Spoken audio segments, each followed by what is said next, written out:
Sainte Marie, Mère de Dieu, priez pour nous pauvres pécheurs, maintenant et à l'heure de notre mort. Amen. Pleine de grâce, le Seigneur est avec vous. Vous êtes bénie entre toutes les femmes, et Jésus, le fruit de vos entrailles, est béni. Sainte Marie, Mère de Dieu, priez pour nous pauvres pécheurs, maintenant et à l'heure de notre mort. Amen. Pleine de grâce, le Seigneur est avec vous. Vous êtes bénie entre toutes, et Jésus, le fruit de vos entrailles, Sainte Marie, Mère de Dieu, priez pour nous pauvres pécheurs, maintenant et à l'heure de notre mort. Ô roi de gloire, vers ton entrée. Ô roi de gloire, vers ton entrée. Ô roi de gloire, ô roi de gloire, vers ton entrée, ô roi de gloire, vers ton entrée. Nous t'accueillons, sois le bienvenu parmi nous, ô roi de gloire, vers ton entrée. Veuillons nous asseoir dans cette présence du Seigneur. Shalom, bonsoir à tous. Shalom. Bonsoir. Bonsoir, maman. Nous bénissons le Seigneur pour notre présence ici ce soir. Nous disons merci pour la semaine qui s'est écoulée. Et aujourd'hui, comme le mois dernier, depuis le mois dernier, nous avons entamé la saison des héros de Dieu. Et tour à tour, nous avons détaillé, nous avons vu les caractéristiques qui définissaient ces différents héros de Dieu, à savoir Moïse, Gédéon et Josué. Alors toujours dans la même suite, ce mois-ci, nous allons continuer avec ces héros. Et pour un début, nous allons parler de Jephthé. Nous allons parler de Jephthé. Mais j'ai d'abord une question. Qui connaît Jephthé? Qui a déjà entendu parler de Jephthé? D'accord. Est-ce que quelqu'un peut nous dire ce qu'il sait à propos de Jephthé? As-tu entendu de Jephthé? Oui, ma soeur. Non. Non, quelqu'un d'autre, mais merci. Quelqu'un d'autre. Et ma soeur? Tu ne te rappelles plus? Ok. C'est vrai que Jephthé, c'est un personnage biblique comme dont on ne parle pas souvent. Il est un peu comme Joseph. On sait qu'il existe, ou du moins pour certains, mais il est très caché. Mais c'est cette personne-là qui est cachée de tout ce que le Seigneur a choisi au milieu de son peuple pour pouvoir libérer le peuple d'Israël à une période de sa vie dans les batailles contre les Ammonites. Jephthé est ce vaillant guerrier, ce Galadite qui est issu de la tribu de Manassé, que le Seigneur a choisi pour qu'il juge Israël. Jephthé n'est pas très connu, comme je l'ai dit, mais lorsque nous parcourons son histoire, on peut se rendre compte, ou on peut se dire avec l'esprit humain, que Jephthé est un homme poisseux. Que Jephthé est un homme poisseux. Et au fil de notre enseignement, nous allons comprendre pourquoi. Mais Jephthé également représente, ou en quelque sorte, à travers l'histoire de Jephthé, nous pouvons voir la personne du Christ. Son histoire est typiquement celle du Christ. Parce que Jephthé, comme le Christ, est issu d'une famille, on va dire, un peu problématique. Jephthé est issu d'une famille un peu problématique. Mais nous allons surtout remarquer que ce nom Jephthé n'est pas un nom qui est donné de manière anodine. C'est un nom qui, malgré l'environnement dans lequel il a grandi, est un nom qui donne sens. C'est un nom qui donne explication même à la mission à laquelle il est appelé. Alors de son nom d'hébreu, Jephthé veut simplement dire celui qui ouvre la porte. Jephthé veut encore dire celui-là qui est le libérateur. Et comme je l'ai dit, il ressemble au Christ. Et qui est le Christ pour nous? Le Christ est notre libérateur. Nous voyons donc que le nom de Jephthé porte déjà une identité spirituelle. Ce qu'il est appelé à faire, ce que le Seigneur lui a donné comme charge pour le peuple d'Israël, se trouvait déjà dans le nom qu'il portait. On l'a très souvent dit dans plusieurs enseignements. Le nom que tu portes révèle ton identité spirituelle. Le nom que tu portes peut déterminer l'appel, la mission qui repose sur ta vie. Alors ce soir, je vais encore demander à quelqu'un, est-ce que tu connais la signification de ton nom? Que veut dire ton nom? Il ne suffit pas de savoir ce que veut dire ton nom. Il faudrait encore que lorsque le Saint-Esprit t'aura donné le réma, la révélation de ce nom, ou les circonstances qui ont entouré ta naissance, que tu puisses trouver l'appel qui repose et qui accompagne ce nom, mais également marcher et accomplir l'appel qui repose sur ce nom. Jephthé portait le nom qui veut dire celui qui ouvre la porte, de libérateur. Mais il a également répondu à l'appel du Seigneur pour libérer le peuple d'Israël. Pour libérer le peuple d'Israël. Et Jephthé est l'enfant d'une prostituée. Est-ce que quelqu'un peut dire prostituée? Jephthé est l'enfant d'une prostituée. Jephthé est le fils de Galad. Et ce monsieur avait déjà une épouse, mais malheureusement, elle n'avait pas encore pu concevoir d'enfant. Alors il a eu Jephthé, monsieur Galad a eu Jephthé avec une prostituée. Et lorsque cette femme a pu connaître la joie de la maternité, sa femme légitime, lorsqu'elle a pu connaître les joies de la maternité et que les enfants ont grandi, ils ont chassé Jephthé. Ils ont renié Jephthé. Ils l'ont humilié en lui disant que tu n'es pas un enfant légitime.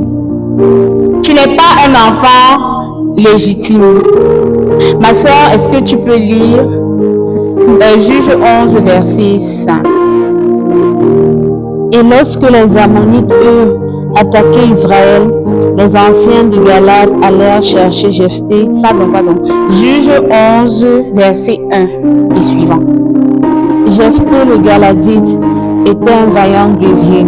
Il était fils d'une prostituée et c'est Galad qui avait engendré Jephthé.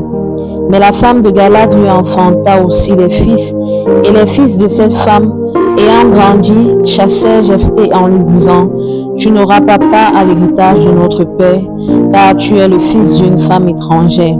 Jephthé s'enfuit loin de ses frères et s'établit dans le pays de Tob. Il se forma autour de lui une bande de gens de rien qui faisaient campagne avec lui. Merci. Jephthé, fils d'une prostituée. Jésus, fils d'un charpentier. Jésus était le fils d'un charpentier. Et en Jésus, on ne voyait pas le Messie.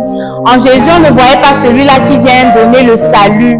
Parce qu'on se posait la question, mais comment est-ce que le Fils de Dieu, comment est-ce que le Messie, le roi d'Israël, peut venir d'un charpentier?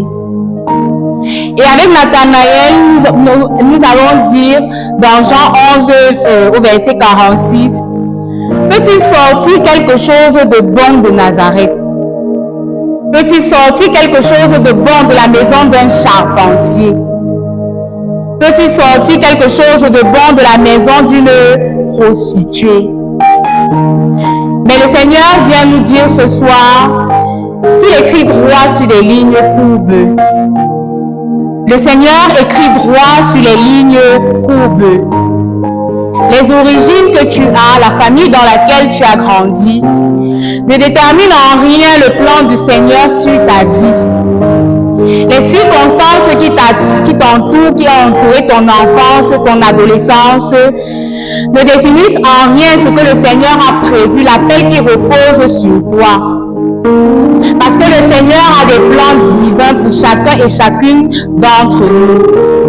Et comme le Christ Jephthé a été régné, Jésus a été régné dans sa propre contrée, dans son propre village, les gens qui le côtoyaient, les gens qui le connaissaient. Et il a dit, nul n'est prophète chez soi. Et nous le voyons, lorsque Jephthé s'en va, parce qu'il a été chassé, c'est encore ces mêmes frères-là qui viennent le chercher lorsque le peuple d'Israël est en affront contre les Ammonites. Parce que, comme le Christ, Jephthé est appelé à une mission salvatrice. Jephthé, malgré l'environnement, malgré ses origines, malgré, on va dire, sa naissance même dans le péché, parce que son papa a fait un adultère avec une prostituée, il trouve grâce auprès de Dieu. Parce que c'est le Seigneur qui appelle, parce que c'est le Seigneur qui élève, parce que c'est le Seigneur qui choisit, parce que c'est le Seigneur qui mandate. Et donc, il choisit Jephthé. Et c'est une préfiguration au travers du rejet, du reniement qu'il a pu subir. Le Seigneur a connu tout cela. Il a été aussi régné par ses frères et par le monde. Et par nous aujourd'hui encore plus. Parce que très souvent, on peut se dire, ceux qui ont régné Jésus c'était des Juifs.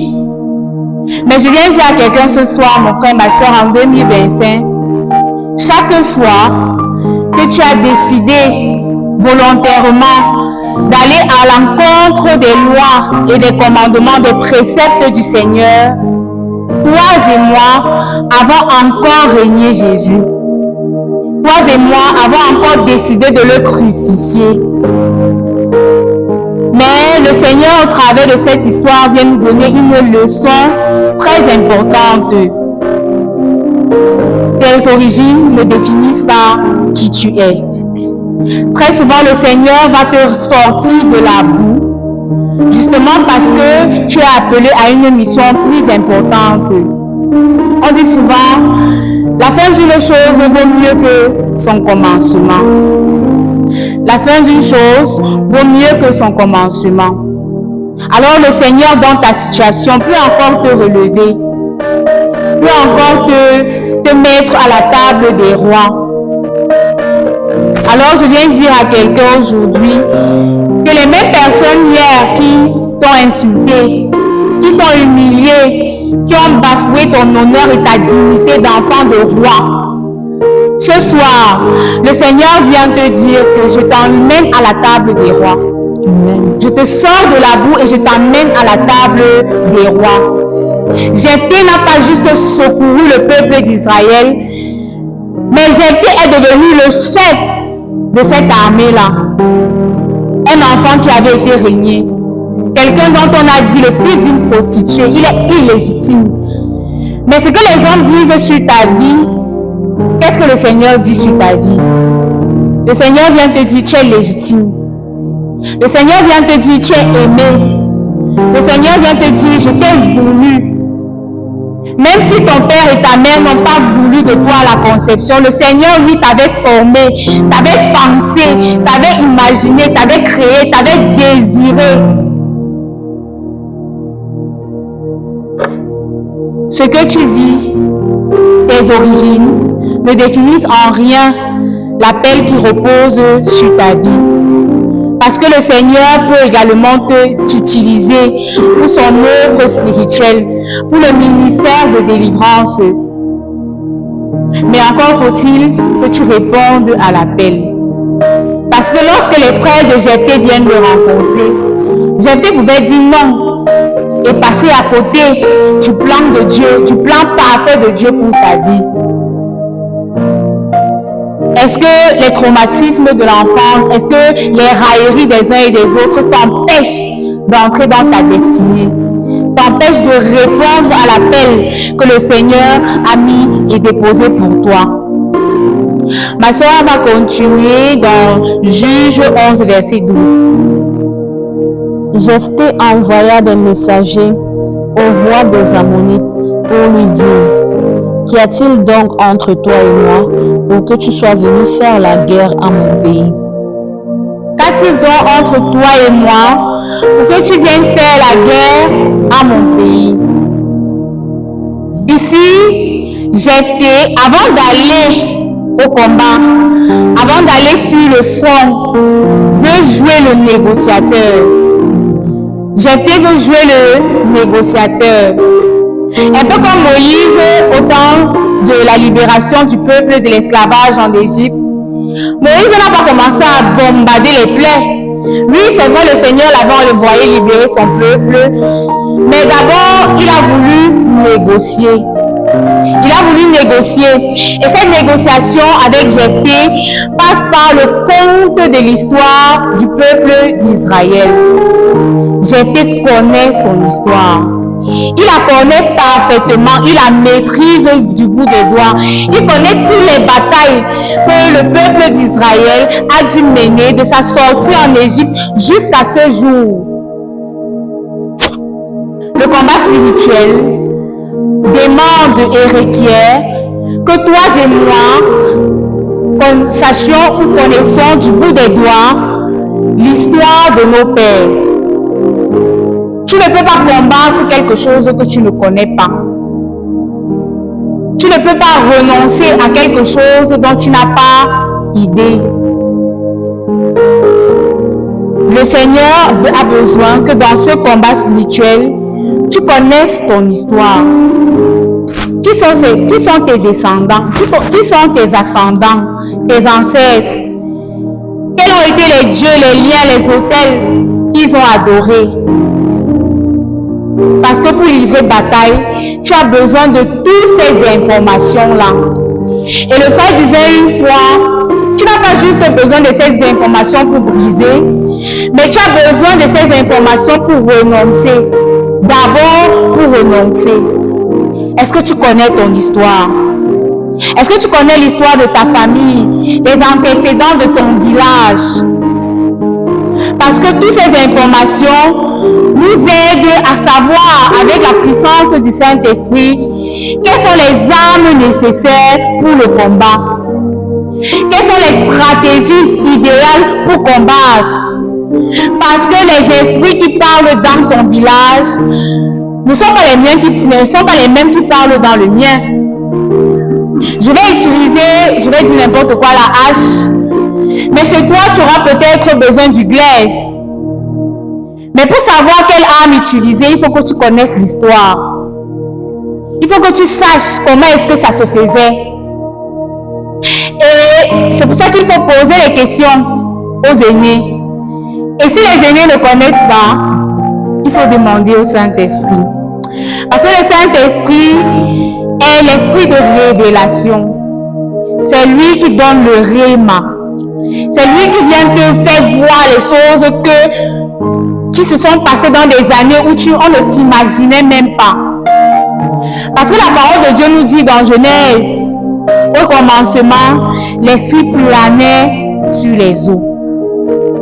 Si l'esprit planait sur les eaux au commencement, ça veut dire qu'il était également présent dans l'histoire de tes ancêtres. Il les a vus, il les connaissait, parce qu'il est Dieu et qu'il n'est pas limité dans le temps ou dans l'espace. Il peut venir te montrer ce que tu ne sais pas. Il peut venir te révéler ce que tu n'imaginais même pas être possible dans ta contrée, dans ton village, dans ta famille.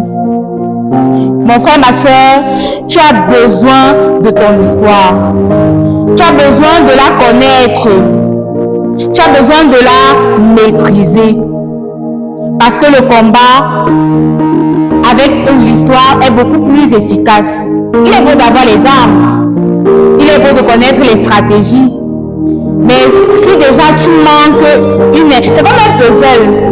Lorsqu'il manque une partie, le puzzle ne sert à rien, on est d'accord, il n'est pas complet. Alors ton combat n'est pas complet sans ton histoire. Jephthé connaissait son histoire. Je vais redonner le passage pour ceux qui voudront lire à la maison. C'est Juge 11, verset 12. Juge 11, verset 12 et suivant, peut-être jusqu'au verset 28. Vous allez voir, lorsqu'il cause avec le roi d'Ammonite, il lui rappelle, mais Israël avait combattu tel. Israël avait gagné telle bataille. Israël était passé par tel chemin.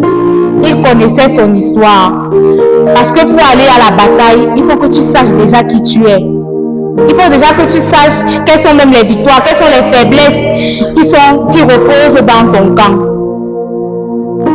Et nous allons voir Jephthé allant à la bataille. On dit, le début du passage nous dit, Juge 11, verset 1, Jephthé était un vaillant guerrier. Il était reconnu pour sa bravoure, pour son courage, pour sa force physique. Et c'est d'ailleurs pour ça que ses frères et sœurs viennent le chercher. C'est toi qu'on veut. C'est toi dont on a besoin pour affronter le camp ennemi. Mais Jephthé sait pertinemment que malgré toute sa force humaine, malgré ses gros bras et ses muscles, s'il n'a pas avec lui Yahweh Sabaoth, ce combat, il est perdu d'avance. Ce combat, il est perdu d'avance. Ma soeur, tu vas lire Juge 11, verset 27. Pour moi, je n'ai pas péché contre toi, mais toi, tu as agi mal envers moi en me faisant la guerre. Et Yahvé le juge aujourd'hui entre les Israélites et le roi des Ammonites. Que Yahvé le juge. Que Yahvé le juge aujourd'hui entre moi et les Ammonites. Il sait que sa force physique seule ne suffit pas. Il se repose sur l'Éternel des armées, sur celui-là même qui combat.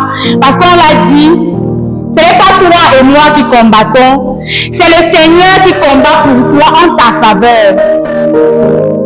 Tu auras beau avoir toutes les armes, toutes les stratégies.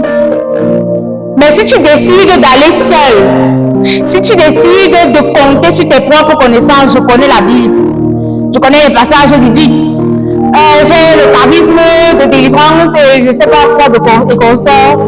Si tu te reposes sur ça, mon frère, ma soeur, je peux t'assurer que le camp ennemi ne fera de toi qu'une seule bouchée.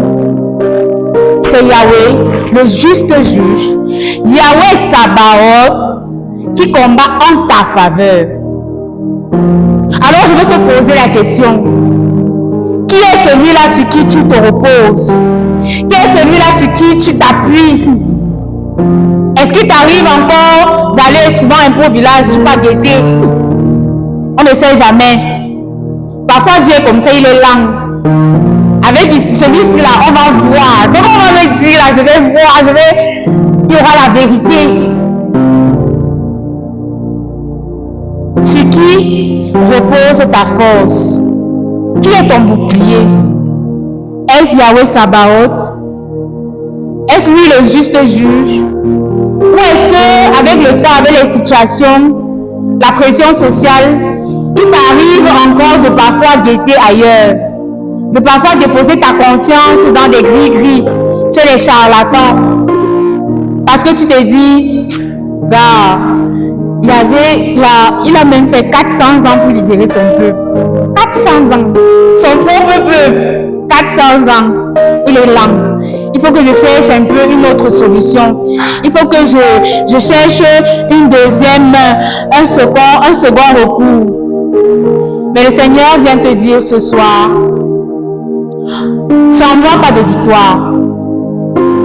Sans moi, pas de victoire. Tu auras l'impression que tu es en train de gagner, mais ta victoire, elle est éphémère. Avec le Seigneur, on est sûr d'une victoire à perpétuité. Elle ne se limite pas aujourd'hui, mais la victoire avec le Seigneur, elle est permanente. Et Jephthé, qui est parti en guerre, il a gagné. Malheureusement, ses frères et sœurs vont quand même revenir lui dire, mais tiens, tu es allé à la bataille, mais tu es parti sans nous. Tu es parti sans nous. Pourquoi ne nous as-tu pas appelés? Ma soeur, je veux que tu lises Juge 12, verset 1 et suivant.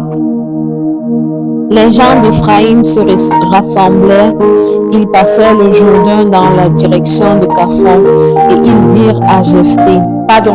Les gens d'Éphraïm se rassemblaient.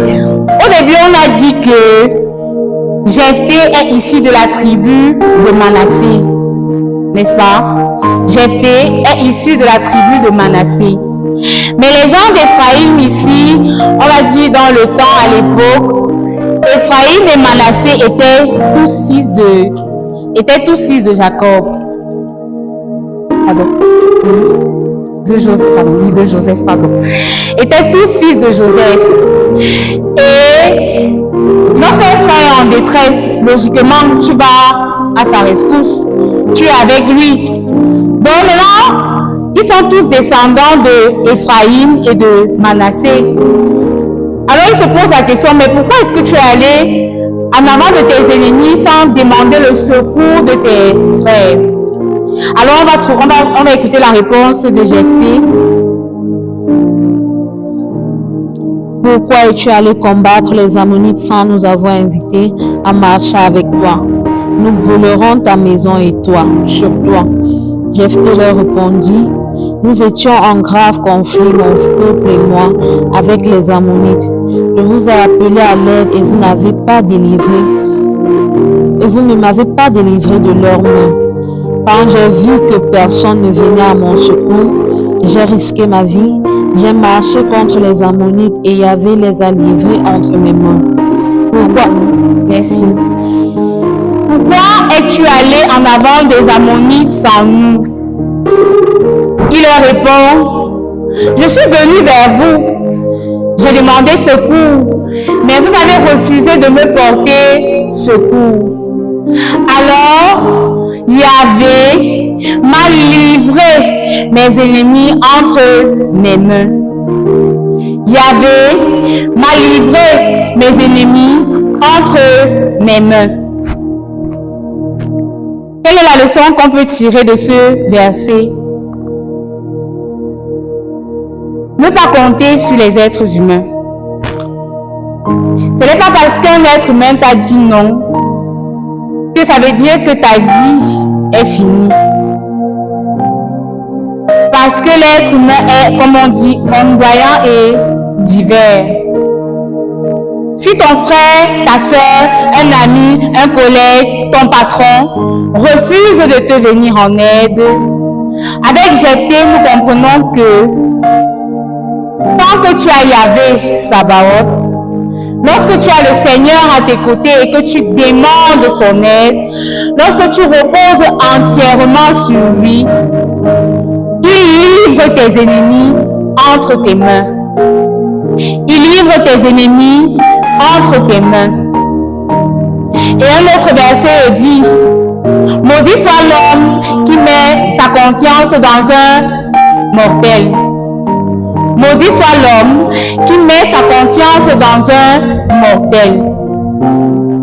Si Jephthé n'avait pas eu le secours de Yahvé, il aurait péri. Parce qu'il se serait dit, mes frères m'ont abandonné. Et vu que je suis seul contre mes adversaires, je ne peux rien. Mais Yahvé avait sa foi. Mais Jephthé avait mis sa foi, avait mis sa confiance dans le Seigneur. Et il le dit, il le clame haut et fort. Yahvé a livré mes ennemis entre mes mains. Yahweh a livré mes ennemis entre mes mains. Il s'en va donc à la bataille. Il se prépare pour aller à la bataille. Et avant cela, on nous dit Jephthé fut rempli de la présence de Dieu. Jephthé était un homme de la présence de Dieu. C'est un homme qui côtoyait le Seigneur. Comme je l'ai dit, sans le Seigneur, il n'y a pas de bataille. Sans le Seigneur, tu cours à ta perte. Ma soeur, est-ce que tu peux nous lire Juge 11, verset 30? Et Jephthé fit un vœu à Yahvé. Si tu livres entre mes mains les Ammonites, celui qui sortira le premier des portes de ma maison pour venir à ta rencontre quand je reviendrai vainqueur du combat contre les Ammonites, celui-là appartiendra à Yahvé et je l'offrirai en holocauste. Merci. Amen. Jephthé, pour s'assurer de la victoire, il a déjà mis sa confiance en Dieu. Mais maintenant, il veut être sûr que le Tixi et moi, nous sommes dans une alliance. Nous sommes dans un partenariat où je m'en vais au combat faire ma part et il fera la sienne. Et pour cela, Jephthé entre en alliance avec le Seigneur. Il fait un vœu. Et ce vœu stipule, si tu livres mes ennemis entre mes mains, quand je serai de retour chez moi en conquérant, en victorieux, la première personne qui sortira pour m'accueillir, je te la donnerai en sacrifice d'holocauste. Je vais dire à quelqu'un, parfois les ossements de ta prière reposent sur l'alliance. Repose sur l'alliance que tu as faite avec le Seigneur. Dans ta chambre, dans ton temps, dans ton atmosphère de prière, qu'est-ce que tu dis au Seigneur? Parfois le Seigneur attend cette alliance-là de ta part pour pouvoir marcher avec toi. Et on l'a vu avec d'autres personnages bibliques. Anne, la mère de Samuel, avait fait une alliance avec le Seigneur. Elle qui n'avait pas de fils, elle lui dit, Seigneur, si tu me donnes un fils, je te le remettrai, je vais te le rendre pour qu'il soit entièrement à ton service. Pour qu'il soit entièrement à ton service. Le Seigneur, très souvent, attend que tu fasses alliance avec lui. Que tu fasses ce vœu avec lui. Et l'alliance que Jephthé a fait avec le Seigneur avait été agréée. C'est d'ailleurs pour ça qu'en allant à la bataille, il va être vainqueur. Il va être vainqueur. Ça veut dire que le Seigneur avait accepté le contrat. Le Seigneur avait agréé ce contrat-là. Et il lui disait, va, mon fils, je suis avec toi. La victoire est d'avance assurée. Est-ce que nous faisons des vœux au Seigneur? Est-ce qu'il nous arrive encore de tisser des alliances avec le Seigneur? Ma soeur, tu vas continuer. Jephthé passa chez les Ammonites pour les attaquer et Yahvé les livra entre ses mains. Et Yahvé les livra entre ses mains. L'alliance qui avait été faite. Seigneur, rends-moi justice. Et moi, je ferai un sacrifice d'holocauste. Vas-y, continue, ma soeur. Il les bâtit depuis Aroer jusqu'à Verminite et jusqu'à Abel-Kéramim. Ce fut une très grande défaite et les Ammonites furent abaissés devant les Israélites. Ce fut une très grande défaite et les Ammonites furent abaissés devant ce peuple-là. Oui, ma soeur. Lorsque Jephthé revint à Mispé, à sa maison, voici que sa fille sortit à sa rencontre en dansant au son des tambourins. Lorsque Jephthé revint à la maison, voici que sa fille sortit en dansant et avait des clameurs de tambourins. Est-ce que quelqu'un peut dire oh oh? Oh oh? Est-ce que quelqu'un peut dire oh oh? Oh oh? Hey! Il ne savait pas. Il ne savait pas. Il a fait une promesse au Seigneur. Si tu livres mes ennemis entre mes mains, la première personne qui sortira, je te l'offrirai en sacrifice d'holocauste. En d'autres termes, je vais la tuer. C'est ça que ça veut dire. En d'autres termes, je vais la tuer. Et il rentre en vaillant guerrier qu'il était, avec toute la force, la joie de la victoire. C'est lui le puissant guerrier. Il a combattu, il a détruit les ennemis. Et la première personne qui sort avec des clameurs de tambourin est sa fille. Et la parole nous dit, continue ma soeur. C'était son unique enfant. En dehors d'elle, il n'y avait ni fils ni fille. C'était son unique enfant. En dehors d'elle, il n'avait ni fils ni fille. À la place de Jephthé, qu'aurez-vous fait? À la place de Jephthé, qu'aurais-tu fait? Honorer à ta promesse? Ou dire au Seigneur, gars, toi aussi, easy, mon frère, ma seule fille, ma descendance. Hey! C'est pour ça que le vœu, il est important. Le vœu, il est bien parce qu'il tisse une alliance avec le Seigneur. Mais Jephthé a trop vite parlé. Le vœu, l'alliance, se fait avec prudence et discernement. Se fait avec prudence et discernement. Et surtout comprendre que lorsque tu dis au Seigneur que Seigneur, je vais te donner telle chose, tu peux le croire que ce que le Seigneur va te retirer va te faire mal. Ce que le Seigneur va ôter va te faire mal. C'est pour ça qu'on emprunte le nom de sacrifice. C'est quelque chose qui te coûte. Tu ne peux pas donner un vulgaire quelque chose à Dieu. Parce que Dieu aussi aime les bonnes choses. Et vous allez comprendre dans la suite. On nous dit que cette fille était vierge. Donc elle avait gardé son corps. On a dit même, elle avait gardé tout son être en état de pureté pour le Seigneur. Le Seigneur aime aussi les parfums de bonne odeur. Le Seigneur aime aussi ce qui a de la valeur. Elle était la fille unique, le seul enfant de son père Jephthé. Alors on va continuer. Ma soeur, allons-y. Dès qu'il l'eut aperçu, il déchira ses vêtements et s'écria: « Ah, ma fille, vraiment tu m'accables. Tu es de ceux qui font mon malheur.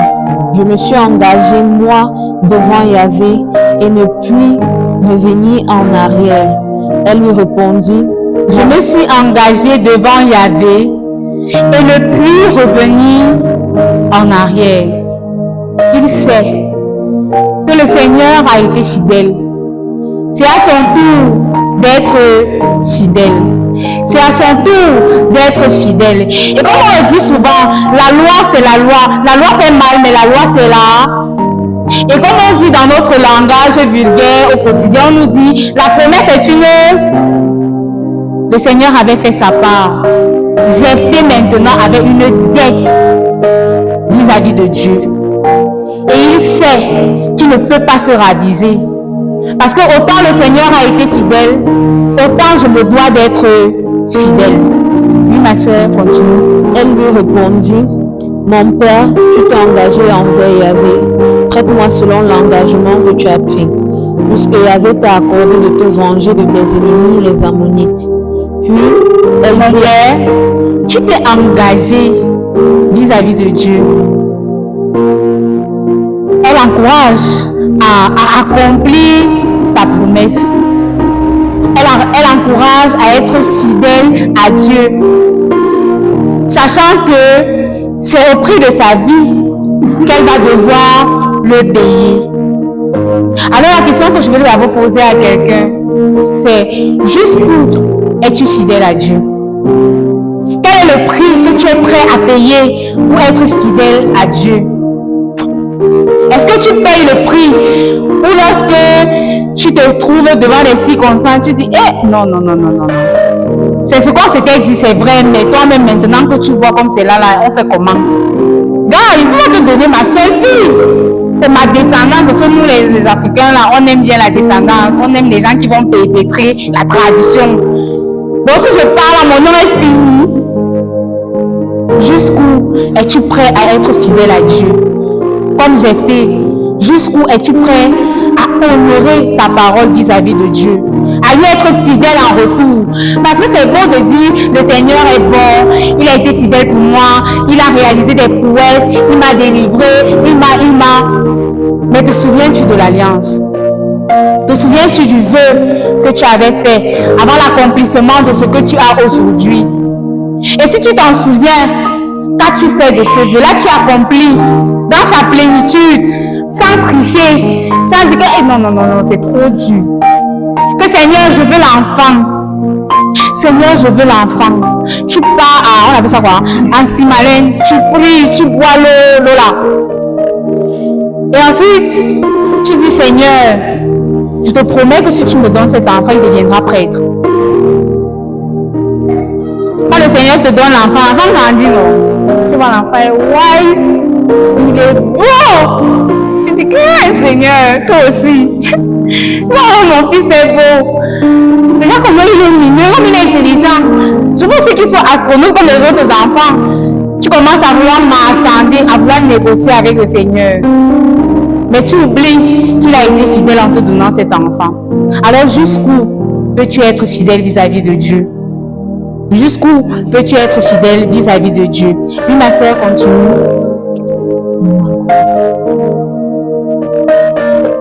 Puis elle dit à son père, que ceci me soit accordé.